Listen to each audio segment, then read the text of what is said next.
Hi friends, welcome back. तो friends, अभी का वीडियो है how Indian culture is saving Indian cinema. अरे वाह। और ये क्या नाम है? पोनियन सेल्वन एंड कंतारा। ये दोनों मूवीज हैं। ये जो दूसरी पहली वाली मूवी बोली आप लोगों ने कहा था देखने को यार, पर हमें कहीं नहीं मिल रही अभी। हाँ नहीं, और दूसरी बात है, जैसे मैंने कहा था, बहुत अच्छी बात है कि उससे they are able to highlight southern India के क्योंकि रिमोट एरियाज के बारे में। कंतारा में बोल भी रहे थे कि मेरे ख्याल से कल्चर जो है वो दिखाना इस मूवी में दिख रहा है, तो वो काफी कनाडा की मूवी है मेरे ख्याल से ओरिजिनल। तो कमेंट से पता चला कि बाकी इसमें कल्चर जो और है उसमें कल्चर दे आर शोइंग की कल्चर है, तो उससे पता चलता है। नाइस। मगर हो भी है कि इससे पूरी फिल्म इंडस्ट्री और ये सारी ये जो मूवीज ये वाली हैं ये सुपर हिट जा रही हैं, मतलब पब्लिक को इतनी पसंद आ रही है। इसलिए इसलिए कि आप बॉलीवुड को हेट करते हैं इसलिए नहीं हिट होनी चाहिए। हिट होनी चाहिए ऑन बेस ऑफ मेरिट। वही होगा। अगर मूवी अच्छी है और आपको वाकई लगा है कि मूवी अच्छी तरीके से बनाई है जो बॉलीवुड नहीं बनाता, तब उसको हिट करना चाहिए basis on merit, basis of hate पे नहीं। वो तो है, बेसिस ऑफ मेरिट। अगर वाकई अच्छी तो ठीक है। और नॉर्मली लोगों को ये भी है कि अपने फेमिलियरिटी में ज़्यादा बढ़िया लगता है। अदरवाइज किसी और कंट्री की मूवी जो है, सारी दूसरी कंट्री की मूवी आपके यहाँ हिट नहीं होंगी। अगर आप सोचे भाई सारी जापानीज मूवी देखते हैं यहाँ हिट हो जाएंगी, नहीं होती, क्योंकि लोगों को जहाँ पे फेमिलियर हैं उसके बारे में सुनना है। और बॉलीवुड तो ज्यादा ही वेस्टर्न कल्चर को प्रमोट करने लग गया है। तो चलो वीडियो शुरू करते हैं। वीडियो शुरू करने से पहले अगर आप चैनल पर नए हो और आपने अभी तक सब्सक्राइब नहीं किया तो जल्दी से पहले सब्सक्राइब के बटन बेल आइकन को क्लिक कर लो, ताकि आपको हमारे सारे वीडियोस के नोटिफिकेशन मिल जाए जैसे हम अपलोड करें। और हमारे दूसरे जो चैनल्स हैं उनको भी सब्सक्राइब कर लेना, क्योंकि आपके कई रिक्वेस्टेड वीडियोस उन चैनल्स में भी जा रहे हैं। अगर आपको वीडियो पसंद आता है प्लीज लाइक एंड शेयर। चलिए शुरू करते हैं एक और movie video. Welcome to Shyam Sharma show movie week. Indian cinema में इस समय पर एक कल्चरल रिवाइवल हो रहा है। एक ऐसा कल्चरल रिवाइवल जिसको द्रविडियन पार्टीज भी नहीं रोक पा रही है।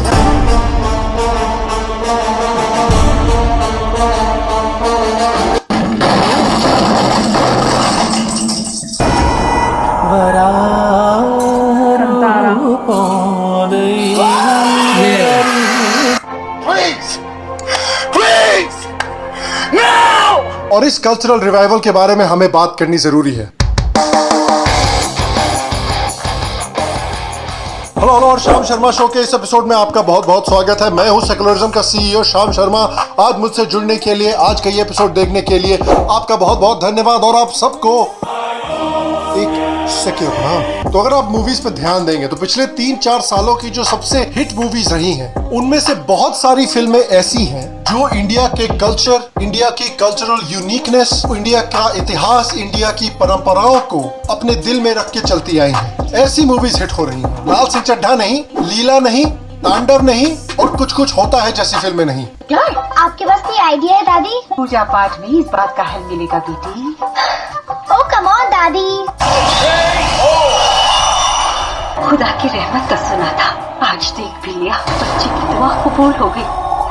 अंजलि की शादी दिसंबर से पहले दिया कि जब भगोला पूजा पाठ उसने वो कर दिया है। शर्म करनी चाहिए आपको। और जो पिछले 5-6 सालों में इस तरह की फिल्मों का ट्रेंड रहा है, वो मेरे हिसाब से बाहुबली से शुरू हुआ और फिर बॉलीवुड ने भी अपनी एंट्री मारी उरी और तान्हाजी जैसी पिक्चरों के साथ। और ये ट्रेंड 2022 में भी कंटिन्यू हो रहा है, 2 ऐसी साउथ की फिल्मों के साथ जो हाई क्वालिटी है, एक्साइटिंग है और भारतीय परंपरा, भारतीय इतिहास को अपने दिल में रखकर चल रही है। और इस ट्रेंड को हमें सपोर्ट जरूर करना चाहिए। इसलिए आज जिस पहली फिल्म की मैं बात करना चाहता हूँ उसका नाम है पोन्नियन सेल्वन, जिसका मतलब है पोन्नी नदी का पुत्र। ये मणि रत्नम का एक बड़ा सिनेमैटिक प्रोजेक्ट है जो कि कल्कि कृष्णमूर्ति की 1955 नॉवेल का मूवी अडेप्टेशन है। पोन्नियन सेल्वन चोला राजकुमार अरुलमोड़ी वर्मन की लाइफ की कहानी है, जो बाद में जाकर महान चोला राजा राजराज चोला के नाम से जाने गए थे। कल्कि कृष्णमूर्ति की जो किताब है उसको अडेप्ट करने के कई अटेम्प्ट्स किए गए हैं, लेकिन ये कहानी इतनी डेंस है कि कई फिल्म मेकर्स ये मानते थे कि इस किताब को अडेप्ट करना बेसिकली इम्पॉसिबल है। बिल्कुल उसी तरह से जिस तरह से हॉलीवुड ये कई सालों तक मानता था कि जो ड्यून सीरीज है उसको फिल्म में अडेप्ट करना बेसिकली इम्पॉसिबल है। लेकिन मणि रत्नम ने न सिर्फ इस स्टोरी को अडेप्ट किया, बल्कि ये फिल्म बहुत अच्छा भी परफॉर्म कर रही है। रिलीज के 5 दिन होते होते इस फिल्म ने 300 करोड़ कमा लिए थे। मेरी इस फिल्म को लेकर सबसे बड़ी टेंशन ये थी कि तमिल फिल्म होते हुए कहीं इस फिल्म में द्रविडियन पॉलिटिक्स को न घुसा दिया जाए, क्योंकि कल्कि कृष्णमूर्ति की जो किताब थी वो चोलास को वैसी दिखाती थी जैसे चोलास एक्चुअली थे। चोलास असल में भगवान शिव के बहुत बड़े भक्त थे। राजराज चोला ने जो अपनी किंगडम साउथ इंडिया में फैलाई थी और सनातन धर्म को ईस्ट एशिया में लेकर गए थे, वो भगवान शिव के नाम पर लेकर गए थे। और फिल्म के रिलीज होने के पहले और फिल्म के रिलीज होने के समय पे ऐसे भी कई फिल्म डायरेक्टर हैं, एक्टर हैं, पॉलिटिशियंस हैं जो कह रहे हैं कि राजराज चोला हिंदू नहीं थे, और ये कह रहे हैं कि राजराज चोला भले ही भगवान शिव की पूजा करते हो लेकिन इसका ये मतलब नहीं हुआ कि वो हिंदू हैं। हाँ सही बात है, हिंदू कैसे हो सकते हैं? भगवान शिव की पूजा तो साले मॉर्मन करते हैं। और जिस तरह से चोला साम्राज्य को और राजराज चोला को व्हाइट वॉश किया जा रहा है, उसी तरह से ये द्रविडियन पार्टीज जो हैं वो महान हिंदू ऋषि थिरुवल्लुवर को भी व्हाइट वॉश करने की कोशिश कर रहे हैं और दिखाने की कोशिश कर रहे हैं कि वो हिंदू नहीं है। और ये सब इसके बावजूद के हिस्टोरिकल रिकॉर्ड्स हैं हमारे पास जो दिखाते हैं कि राजराज चोला की जो बहन है वो अपने आप को विष्णु भगवान की बहुत बड़ी भक्त मानती थी। राजराज चोला के समय के इंस्क्रिप्शंस हैं जो दिखाते हैं कि राजराज चोला अपने आप को कितने बड़े शिव भक्त मानते थे। लेकिन ये डीएमके वालों को राजराज चोला से भी ज्यादा पता है। तू है, तेरे को पता नहीं है लेकिन तू है। द्रविडियन पार्टीज वालों को अगर पूछोगे कि एक सेंस की बात कर दो या फिर दुनिया भर का पानी पी जाओ तो वो ये करेंगे। पानी पी जाएंगे, सेंस की बात नहीं करेंगे।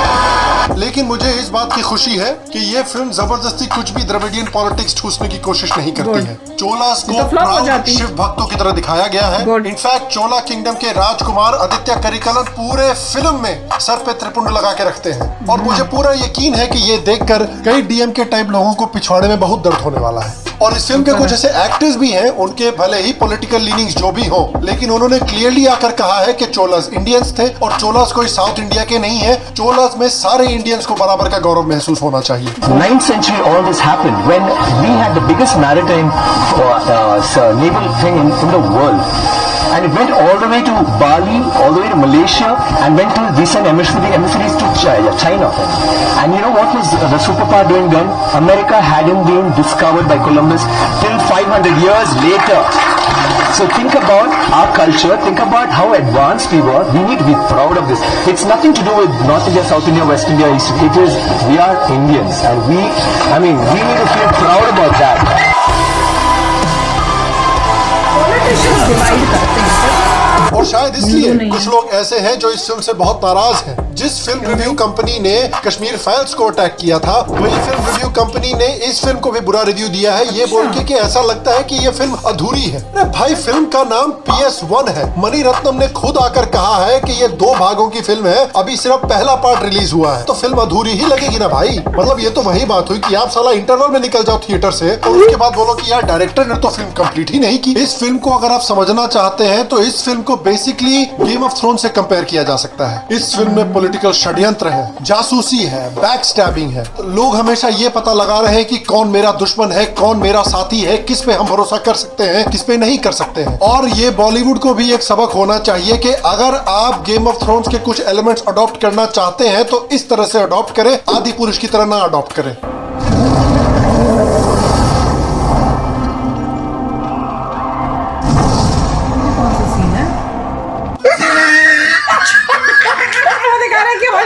इस मूवी के बारे में कमाल की बात यह भी है कि फिल्म की ओरिजिनल लैंग्वेज तमिल है। फिल्म को हिंदी में डब करके रिलीज किया गया है और डब्ड होने के बावजूद इस फिल्म के जो डायलॉग हैं वो ब्रह्मास्त्र से 150 टाइम्स बेटर है। शिवा तुम्हारा, हाँ शिवा शिवा शिवा तुम ठीक हो? शिवा, ईशा तुम्हारा बटन है। और अगर आपको इंडियन हिस्ट्री में इंटरेस्ट है, अगर आप महान इंडियन साम्राज्यों के बारे में और जानना चाहते हैं, तो मेरे पास आपके लिए एक बढ़िया ऑडियो बुक रिकमेंडेशन है जिसका नाम है द विजयनगर एम्पायर पब्लिक जो है अपनी ट्रू हिस्ट्री देखना चाहती है, इसलिए इंडिया का लीडिंग ऑडियो शो प्लेटफॉर्म। ये ऑडियो बुक भारत के सबसे महान, सबसे समृद्ध साम्राज्यों की हिस्ट्री है और दिखाती है कि कैसे जब नॉर्थ इंडिया में भारतीय धर्म को कुचला जा रहा था, उस समय पर भारतीय धर्म विजयनगर साम्राज्य में सुरक्षित था और फल फूल रहा था। इमेजिन कीजिए कि एक ऑडियो बुक को पढ़ना एक हार्ड कवर किताब से कितना ज्यादा आसान है। कहीं भी किसी टाइम कुछ भी करते समय आप ऑडियो बुक सुन सकते हैं। तो वीडियो के एंड में मैं आपको बताऊंगा कि कुकू एफएम आपके लिए इस ऑडियो बुक को पाने के लिए एक बहुत बढ़िया ऑफर लेकर आया है। लेकिन उससे पहले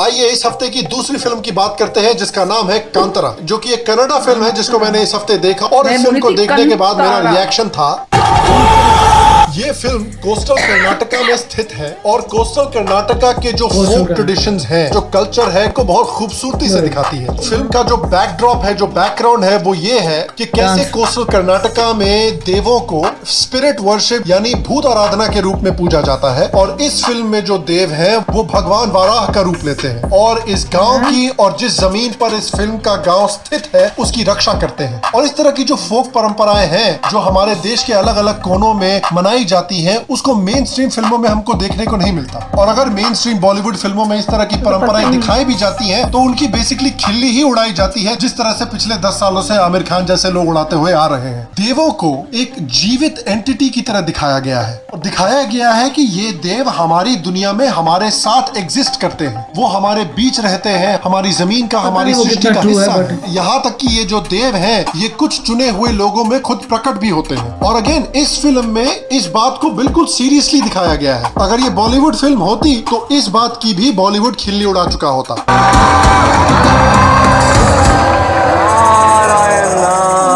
ये राम जी के फॉलोअर दिन भर दिन सोशल मीडिया पे बढ़ते ही जा रहे हैं। कैंपस के सारे विद्यार्थी देशद्रोही हो गए, आजादी आजादी के नारे लगा रहे हैं। आजादी ये फिल्म जो है ये फर्जी एक्टिविज्म के ऊपर भी अपना निशाना तानती है, खासकर उन लोगों पे जो अलग अलग त्योहारों पे अपना एक्टिविज्म पेलने के लिए पहुंच जाते हैं। प्लीज मेरी सास को बेरोक रखिए, दिवाली पे पटाखे स्किप कीजिए। हैप्पी दिवाली, प्लीज पटाखे मत फोड़ना, the dogs feel very upset. Animals don't have a voice, so they cannot communicate for themselves. Diwali is a very, very, very difficult time for them. जो इस फिल्म का विलन है वो इसी तरह के फर्जी एक्टिविज्म का नाटक करता है। और ये फिल्म ये भी कहने की कोशिश कर रही है कि अगर हमारे देश में, हमारे कल्चर में ऐसी परंपराएं हैं जिससे किसी को कुछ खास नुकसान नहीं पहुंचता, तो उन परंपराओं को जबरदस्ती रोकने की क्या जरूरत है। और इस फिल्म में हमारे धर्म, हमारे कल्चर से रिलेटेड थीम्स होने के साथ साथ एक्चुअली काफी अच्छी कॉमेडी भी है। मैंने तो इस फिल्म का कन्नड़ा वर्जन देखा सबटाइटल्स के साथ, लेकिन उसके बावजूद मुझे इसकी कॉमेडी बहुत पसंद आई। और ये फिल्म हॉरर फिल्म नहीं है, लेकिन इसमें कुछ हॉरर एलिमेंट्स हैं जिसको बहुत खूबसूरती से इस्तेमाल किया गया है। और इस फिल्म का जो कोर मैसेज है वो ये कहता है कि भाई हम सब लोग जो हैं वो सृष्टि का और हमारे देवों का हिस्सा है। ये जो धरती है इसके हम केयर टेकर हैं, ये हमारी धरोहर है जिसको हमको प्रोटेक्ट करना है। सृष्टि, प्रकृति, देव, लोग, जानवर, ये सब लोग एक यूनिट का हिस्सा है। और ये कॉन्सेप्ट जो इस फिल्म में एक्सप्लोर किया गया है ये तो सनातन धर्म का भी सेंट्रल कॉन्सेप्ट है। और फाइनल चीज, इस फिल्म का क्लाइमैक्स यार क्या ही ये फिल्म आपको देखनी चाहिए थिएटर्स में सिर्फ और सिर्फ क्लाइमैक्स को देखने के लिए, क्योंकि अगर आप थिएटर में क्लाइमैक्स देखेंगे तो आपके रोंगटे खड़े हो जाएंगे। और ऑनेस्टली इस तरह की फिल्म मेरे हिसाब से main stream Indian film industry में एग्जिस्ट ही नहीं करती है। ये बहुत ही यूनिक फिल्म है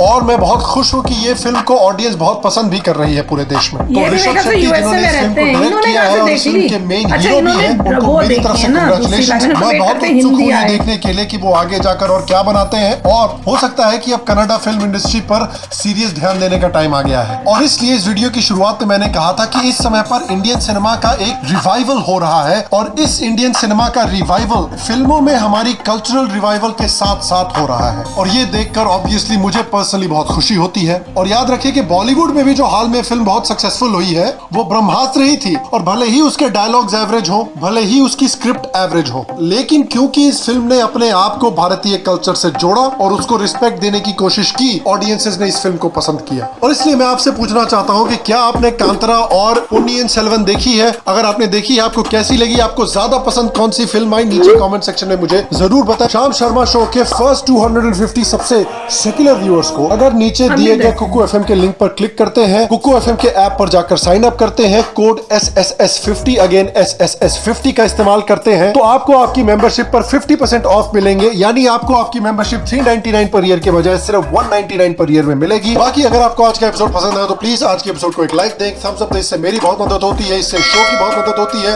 अगर आप एक और बढ़िया साउथ की फिल्म कार्तिकेय 2 का रिव्यू देखना चाहते हैं तो यहाँ पर क्लिक करके देख सकते हैं। अगर आप शाम शर्मा शो का नया मर्च देखना चाहते हैं तो नीचे शाम शर्मा शो के मर्च स्टोर पर क्लिक करके चेकआउट करें। अगर आप शाम शर्मा शो के मग क्लब के मेंबर बनना चाहते हैं तो नीचे पेट्रियन के लिंक पर क्लिक करके शाम शर्मा शो के मग क्लब के मेंबर बने। बाकी मैं आपसे अगले एपिसोड में मिलूंगा और तब तक स्वस्थ रहें, सुखी रहें। फिर मिलेंगे और आप सबको एक सेकंड यार PS1 तो मैं बहुत आप लोगों ने भी कहा था देखने को, पर अनफॉर्चुनेटली हमारे यहाँ पे पता नहीं कब आई और कब चली, हमें तो पता भी नहीं चला था। पर अब दूसरी वाली जो है वो उसको मैं देखूंगी। अगर वो लगी तो डेफिनेटली हम भी देखने जाएंगे। राइट है। देखिए अच्छी बात यह है कि ये एक अच्छे एग्जाम्पल्स आ रहे हैं जिसको बॉलीवुड स्टडी करेगा, करने भी चाहिए। राइट, वो लोग बॉलीवुड के पास बहुत पैसा है और टैलेंट भी है, बहुत सारे लोग हैं जो बॉलीवुड में अच्छे एक्टर्स हैं और बहुत सारी जनता हिंदी बोलती है। राइट, तो उनके पास सब कुछ है, ऑडियंस है आपके पास वास्ट, बहुत सारे लोग हिंदी बोलते हैं, आपका टैलेंट है, बहुत ही पैसा है और आप सदियों से चले आ रहे हैं। सबसे पहले लोगों के माइंड में बॉलीवुड ही आता है, देन दूसरी जगह आती हैं। तो अगर उनको ध्यान से स्टडी करना चाहिए जो इतना अच्छा काम कर रहे हैं सदर्न इंडिया के स्टूडियोज़।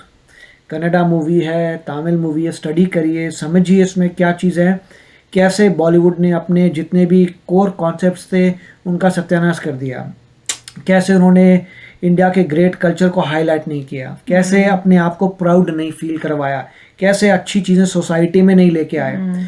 वो सब सीखेंगे वो लोग, उसके बाद जो उनका प्रोडक्ट आएगा that should be very good. और उसी का होप है, क्योंकि अल्टीमेटली इंसान ज़्यादा उस चीज़ को देखता है जिससे वो फेमिलियर है। राइट, इससे फेमिलियर है। ये अच्छे एग्जाम्पल्स हैं, आप देखिए, एंजॉय करिए अच्छा, और होप करिए कि बॉलीवुड जैसे सीखे और कोई ग्रेट चीज़ें बनाए जो ट्रूली ओरिजिनली हिंदी में ही पहले बन रही हैं। इसीलिए योगी जी ने भी कहा था कि मैक्सिमम हिंदी बोलने वाले जो हैं यूपी में हैं, उस सेक्टर में हैं, तो वहाँ पे वो बनाना चाहते थे एक और फिल्म स्टूडियो। उस फिल्म स्टूडियो में आप शुद्ध हिंदी का प्रयोग होगा और जो आप कह सकते हैं बॉलीवुड की हिंदी है वो काफ़ी डिटोरेट हो गई है कंपेयर टू जो शुद्ध हिंदी है, बिहार है, यूपी है, वो जो अच्छी हिंदी है उससे मूवीज़ वहाँ बनेगी और फिर चेंज आएगा। तो आई होप कि वो भी जो चीज़ है सक्सेसफुल हो। बिल्कुल, काफ़ी अच्छा वीडियो था। यस फ्रेंड्स, तो चलो चलते हैं, मिलेंगे नेक्स्ट वीडियो में बहुत ही जल्द। Till then take care and bye bye. तो अगर आप मेरे इस चैनल पे नए हो तो जल्दी से सब्सक्राइब के बटन को हिट करो और बेल आइकन को क्लिक करो ताकि आपको मेरा जब नया वीडियो मैं लगाऊं आपको उसके बारे में जल्दी से पता चल जाए।